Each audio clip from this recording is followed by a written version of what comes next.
Hello, everyone. This is Janet Capet with the Socialite Production, where we are connecting the world through faith, culture, and entertainment. I know I sound like a broken record, but I really, truly mean this. I am super excited because I am here with Mr. Laye. I'm a little high energy for him, but I'm going to bring that energy out today. But first, before we go forward, Laye, introduce yourself. What is your name? And just tell them what you do. Hello, I am Laye, CEO of International Kutz. I'm also a Liberian too. I'm very excited for the interview with Janet Capet, and I can't wait to see what she got for me today. Okay. All right. Okay, so I'm excited, as I said, because Laye usually does not do this, and I felt that it was important because, one, he's Liberian, and I'm highlighting Liberian entrepreneurs and businesses for July takeover, right? And two, he has a story to tell, and I want y'all to hear a piece of his story for this evening. So I'm going to start by, since this is July takeover and we're talking about being Liberian and proud to be Liberian, what does it mean to be a Liberian for you specifically? Oh, good. That's a great question. Actually, I was born in Liberia, and I left Liberia. I think I was like maybe around 5 to 6 years old. Moved to Guinea. I should have spent most of my life in Guinea. So that I have a team. I have more. Let me see. I relate more to Guinea than Liberia. Okay. But actually, for somehow, every summer, I try to go visit Liberia. Maybe every summer. Yeah. So then the question of what does it mean to be Liberian, like for you, how does that look? Or what does that mean? Or does that question even make sense? I mean, that's my root, that's where I'm from, regardless, I'm still, Liberian anyway. And I love my country and I love my culture and I love my people. So regardless, I'll always be Liberian anyway. Yeah. I don't care whether, America, Guinea, Liberia is my home. You rep your set. Yes. Okay, all right. So I love that, right? Because not everybody just recognize the importance of owning your roots and being true to who you are, regardless of where you go in the world. So I do appreciate that perspective, your perspective. Everybody's perspective is different. But as a Liberian living in America, so we are, a Socialite Production is using the hashtag #RepYourSetLIB. So that means, how do you rep your set? How do you rep Liberia while you're here in America? I know there's many ways you probably do that, but kind of give us a couple of those ways. That's good. I love that. First of all, I remember when I first moved here back in high school, it was kind of a little difficult for me to fit in because where I'm from. But as times go by, when I get to know my true self, me being Liberian, I should have fit right in because I represent myself by being Liberian. If I could have switched over being American, I think it would be a little bit difficult for me to fit in. But as kind of myself Liberian, I fit right in. I don't know if that. No, that makes sense, because what it's saying is you recognize what your true identity is, and that's how God made you, so you rock that out like you were comfortable. Yeah. But if you tried to operate in an identity that wasn't yours, it would have been fake. You would have had challenges. So, so we'll also talk about then repping your set for your business. So the name of your barbershop is called International Kutz. Now I know that's beyond Liberia, but Liberia is within that. First of all, why did you title the barbershop? Why did you name it International Kutz? Actually, when I first started cutting hair, and based on my clientele, it was more international. People from Europe, people from South America. Oh, like really, really international. North America, Africa. I had a lot of, international clientele. So okay. It just kind of, it makes sense. It makes sense, if I give international cut, it's not just men, it will click, it will Mm-hmm. click everybody. So I just came out with the name International Kutz. So the majority of your customers, are they international, or do you have, some Americans? I mean, I get both. I get all. Oh. Yeah, I get all. I get American. I think that's pretty cool. And that's branding. And when you speak about international, you were talking about it expands far beyond the African community, but it's global, like literally, Yes. right? And so I think that's also good just from a networking standpoint and a bridging of the gap. So one thing with a socialite production, my job is to connect, is to bridge, is to create a platform for others to stand on to tell their stories. I think it's definitely great, and even how you have expanded your business. So this is not just a barber shop, but it's International Kutz. What is it? Barber and styling. So you want to talk a little bit about the salon that's actually behind us right now. Talk about that vision to include that. Yeah, actually, we have both. We do both male and female, and I guess some lady in the back there too. The braid hair and the style. I mean, they do all. Mm-hmm. The braid, they do all back there. I don't really Yeah, know you don't go back there to see. You stay up here. You let them stay behind the wall. Yeah. But I they do men in the front. Yeah. Now, is it just ladies getting their hair braided, or is men coming? Both Okay. men and female. Okay, Yeah. all right. To the braiding salon, if I want to kind of get some braids, some knots in my hair, I can go back after the interview. Definitely. It'll be on the house though. Oh yeah. I got you. Yeah. So let me tell you guys something about International Kutz. So a few months ago, when my hair was much shorter, Laye was actually my barber. He's very good and skilled at what he does. Because he wouldn't have touched my hair if he wasn't first of all. But when you come here, and I get it, the culture of barbershops and hair salons, that's just how it is. You come in, everybody talks, everybody connect, you debate. But specifically here, I love it because every time we come, and I say we is either me or my sisters or whomever, when we come, for some reason, the conversation always touches on Liberia. And it's deep, thought-provoking conversations where I say that one day we need to have like a gathering to talk about something. And so my question to you is, why do you think the conversation always go that way? Because it's never planned. It's a barber shop. It's a barber shop, but there'd be football on, sports, soccer, but yet we're talking about Liberia. Why does it always just kind of push that direction? Because we have the love for the country. If you love your country, man, if you love your home, and actually most people too, when they come here, I make them understand Liberia is my home. You know what I'm saying? I really don't want to have my identity. I let people know exactly this is who I am. I don't care where you're from. I don't care who you are. I would definitely let you know, man, I'm a Liberian. And also I'm African too. So yeah. And also too, like most people come to barbershop too. Let me see maybe about 40% Liberian. The rest of them all, international. Yeah. I just love it because I'll maybe pop in just to say hi. Say, I'll just stay 10 minutes. I know. Literally an hour will pass. But again, a socialite at work, right? I love that too, yeah. But one thing I do want you to touch on a little is your trip to Liberia. Now, when you speak about bridging the gap and connecting, you took some of your American friends. I believe they were American. Why did you take the ownership? Because you haven't been home since when? The last time was 2016. Yeah. So you went home after having been there for several years, but you decided to take your friends with you so they can experience Liberia. Why did you take on that ownership to do that, to show them? It's just the love, I have for my country. When you have love for your country, you always make people understand, who you are.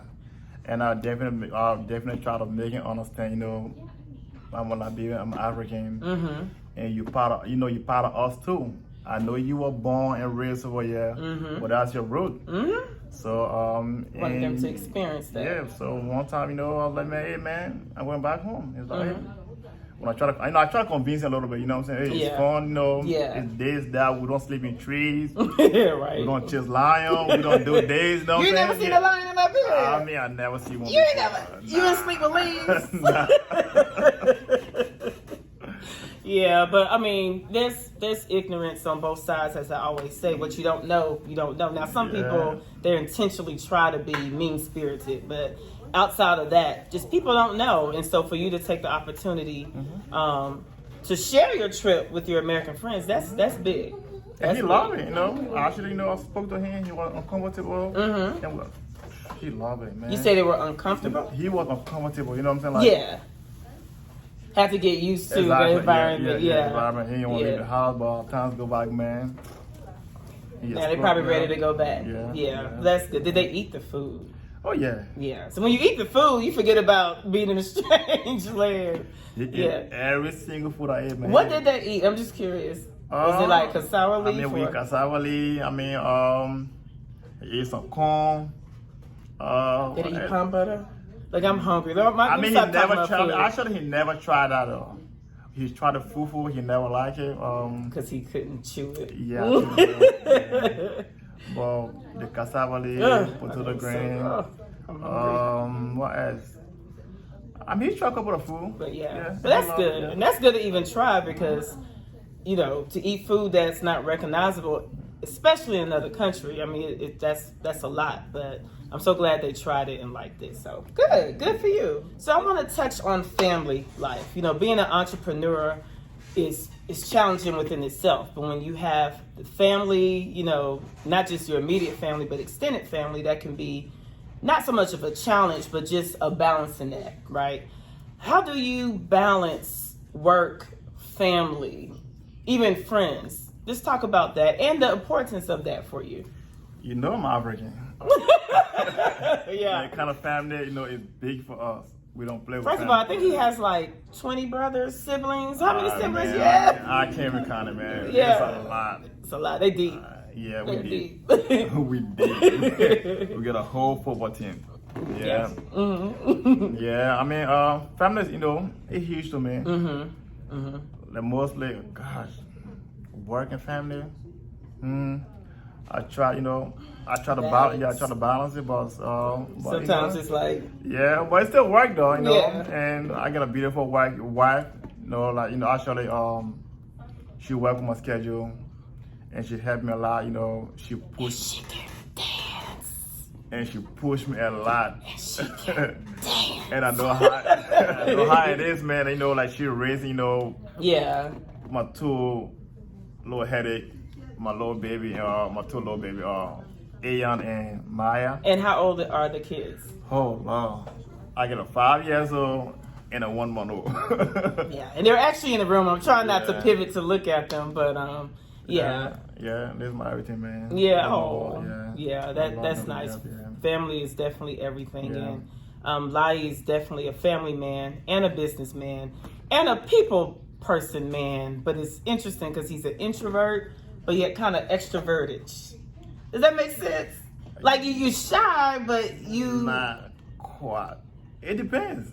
It just depends. Because I've seen you on the soccer field with the Charlotte soccer family. You're not an extrovert on the field, but you are kind of reserved. But then you come out, so it's a mix you get with life. Yeah, it just depends, on the spot that you with my friend. I'm a little bit. Yeah. Kind of low. Yeah. I'm gonna call it wild, but not wild ball.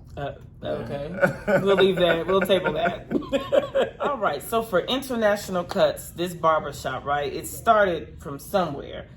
Where did that start from with you? Like, what gave you the passion or the desire to even, for one, to cut hair, let alone owning your own barbershop and beyond? Oh, that's a tough one. I mean, not tough in a bad way. I got you. Yeah. Actually, when I first moved here, as a little kid, I had some experience. Not like way deep down, but I had a little bit of experience. Experience meaning you were cutting hair back home? Yeah. Was it self-taught?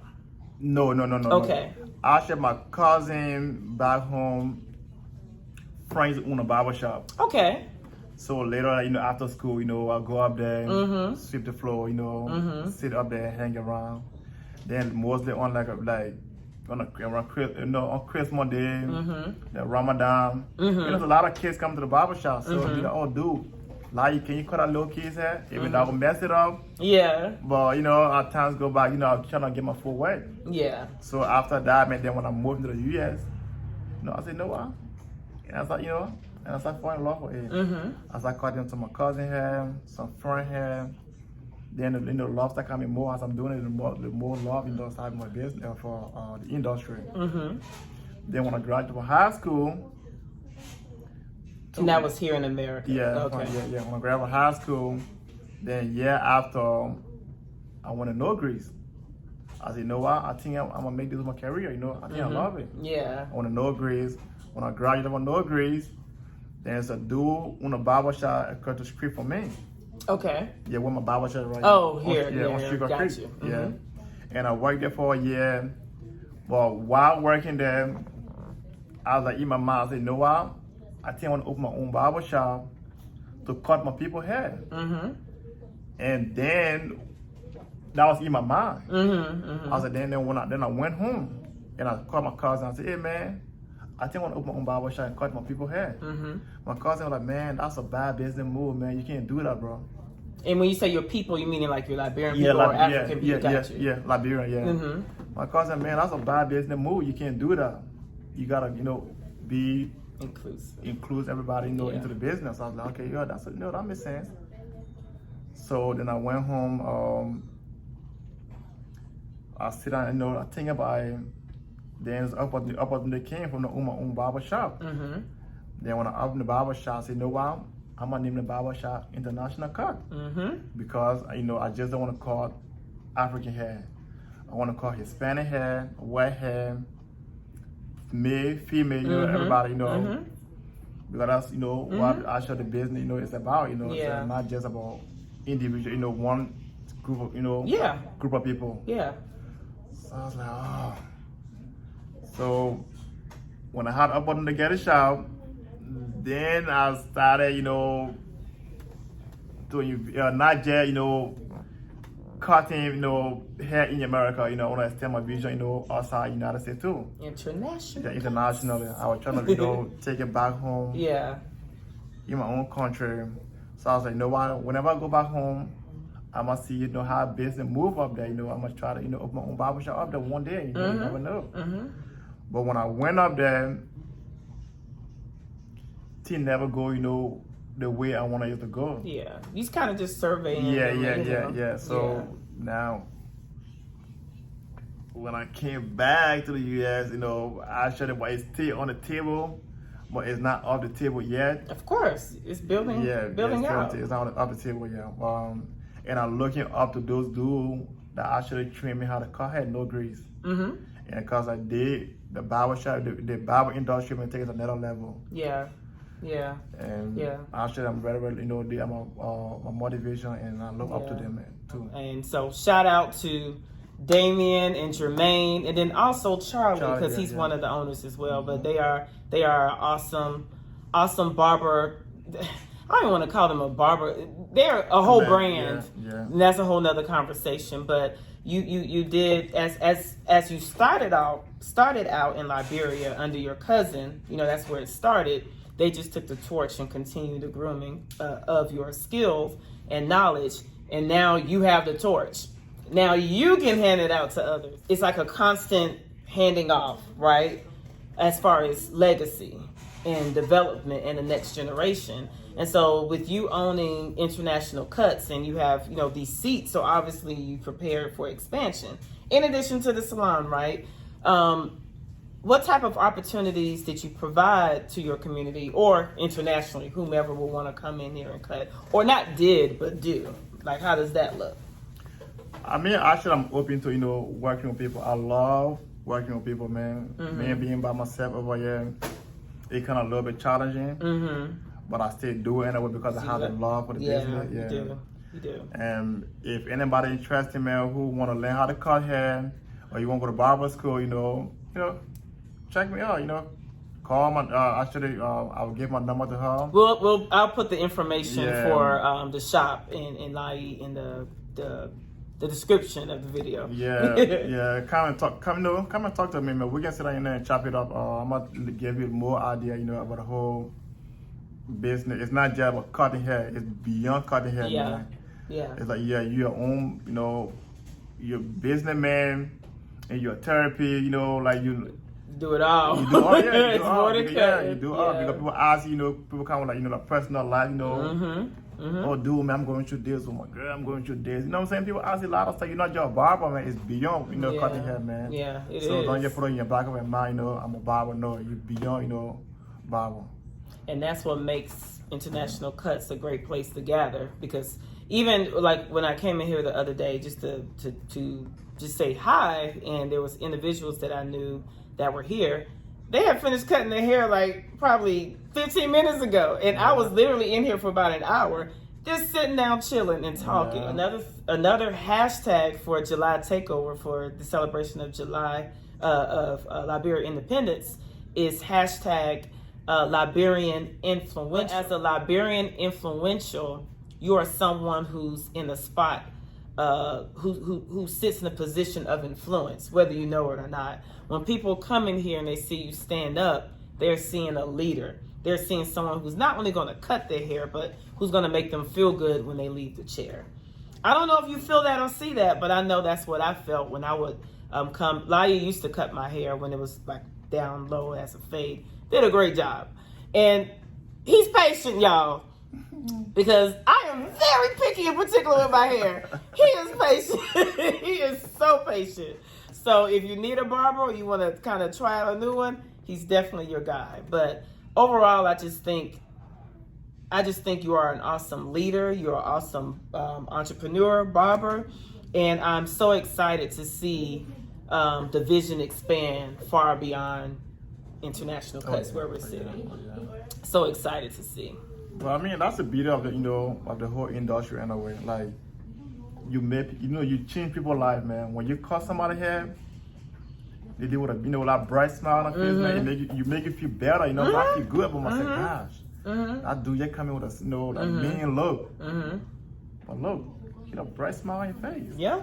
It make me feel better, man. It make me love my job more. You know, every time I cut somebody hair, man, they, you know, they take a picture of themselves, they post it, you know.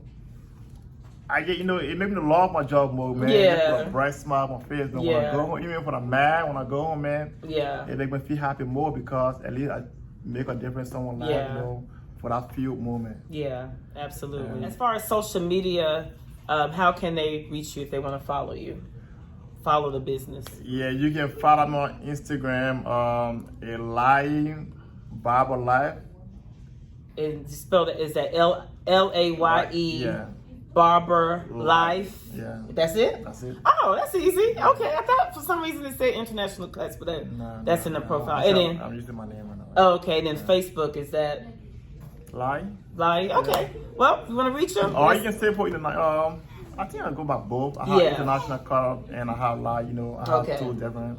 And International Kutz, that's Kutz. Yeah. Don't be like me and try to spell it right in Google and can't find it. You know, this has been a really interesting conversation, and he told me 10 minutes, but I think I have him a little bit longer, so that means he's been enjoying his time. But I am very thankful for the opportunity to sit here and speak with you, because this is not what you do, right? Definitely. But how did it feel? Felt good, right? Feel good. Feel good, right? In all seriousness, thank you for everything that you do, not only for the Liberian community, but for the international community. And I'm excited to see how you expand this brand to Liberia and beyond. And so in closing, I'm going to give you the last words as we are getting ready to celebrate Liberian independence coming up. What do you want to say to your fellow Liberians, whether about the holiday, whether about, you know, chasing your dreams? And again, this is not to exclude anybody else, but in honor of July 26th, what last final words do you want to give? I mean, just be yourself, man. Go and have fun. You know, it's an independent day. Go enjoy life, you know. Period. Yeah, period. That's it. All righty. Go have fun. Okay. Right. Well, thank you so much, Laye. Thank you, too. We'll be talking to him again soon. Yeah, it was a long journey, but yeah, we made it through, though. Yes, yes. Thank you. Thank you, everyone, for watching. Thank you, too. All righty. So we have a little bonus interview here. He's acting shy. Tell the people who you are, little man. Tell the people who you are. Who are you? What's your name? Aeon. And who are you? Who is this? My dad. Your dad? And where are we? My dad barbershop. Your dad barber. What's the name of the barbershop? Laye barbershop. Okay. All right. Well, say hi to the people. Bye to the people. Good job.